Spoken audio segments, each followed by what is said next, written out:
Le Guerilla Open Access Manifesto aurait été rédigé par 4 personnes, mais publié uniquement sous le nom du pionnier de l'Internet, Aaron Swartz. Swartz s'est suicidé en 2013, alors qu'il risquait jusqu'à 35 ans de prison et $1 million d'amende pour des accusations de crimes liés au téléchargement d'un grand nombre d'articles de recherche de la base de données JSTOR, via le réseau informatique du MIT. Bien que Swartz ait eu un accès légal au contenu de JSTOR grâce à sa bourse de recherche à Harvard, et que JSTOR ait choisi de ne pas engager de poursuite contre Swartz pour ce crime présumé, il a néanmoins été inculpé par les procureurs fédéraux dans une affaire que beaucoup ont considérée comme excessive, trop zélée et injuste. Ce manifeste aurait contribué à ce que l'accusation poursuive vigoureusement Swartz.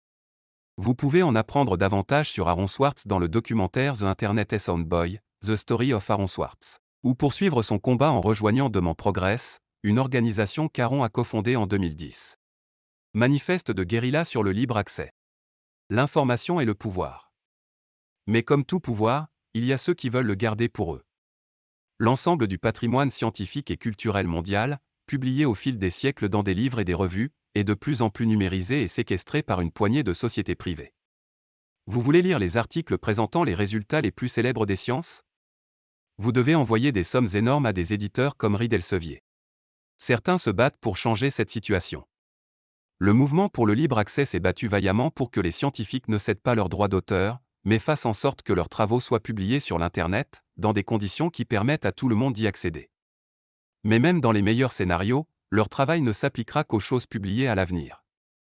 Tout ce qui a été fait jusqu'à présent aura été perdu. C'est un prix trop élevé à payer.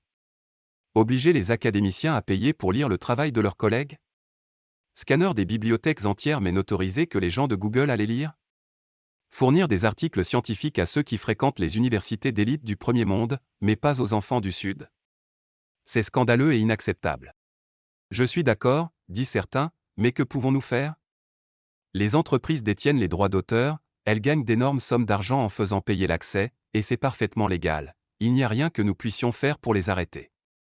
Mais il y a quelque chose que nous pouvons faire, quelque chose qui se fait déjà, nous pouvons nous défendre. Ceux qui ont accès à ces ressources, étudiants, bibliothécaires, scientifiques, vous avez reçu un privilège. Vous pouvez vous nourrir à ce banquet de la connaissance alors que le reste du monde est exclu. Mais vous ne devez pas, en fait, moralement, vous ne pouvez pas, garder ce privilège pour vous. Vous avez le devoir de le partager avec le monde. Et vous l'avez fait, en échangeant des mots de passe avec vos collègues, en remplissant des demandes de téléchargement pour vos amis. Pendant ce temps, ceux qui ont été bloqués ne sont pas restés les bras croisés. Vous vous êtes faufilés dans des trous et avez escaladé des clôtures, libérant les informations verrouillées par les éditeurs et les partageant avec vos amis. Mais toutes ces actions se déroulent dans l'obscurité, dans la clandestinité. On appelle cela du vol ou de la piraterie, comme si le partage d'une richesse de connaissances était l'équivalent moral du pillage d'un navire et du meurtre de son équipage. Mais partager n'est pas immoral, c'est un impératif moral. Seules les personnes aveuglées par la cupidité refuseraient de laisser un ami faire une copie. Les grandes entreprises, bien sûr, sont aveuglées par la cupidité. Les lois qui les régissent l'exigent, leurs actionnaires se révolteraient s'il en était autrement. Et les politiciens qu'elles ont achetés les soutiennent, en adoptant des lois qui leur donnent le pouvoir exclusif de décider qui peut faire des copies. Il n'y a aucune justice à suivre des lois injustes. Il est temps d'entrer dans la lumière et, dans la grande tradition de la désobéissance civile, de déclarer notre opposition à ce vol privé de la culture publique. Nous devons prendre l'information, où qu'elle soit stockée, faire nos copies et les partager avec le monde. Nous devons prendre des choses qui ne sont pas sous copyright et les ajouter aux archives. Nous devons acheter des bases de données secrètes et les mettre sur le web. Nous devons télécharger des revues scientifiques et les mettre sur des réseaux de partage de fichiers. Nous devons nous battre pour le Guerilla Open Access.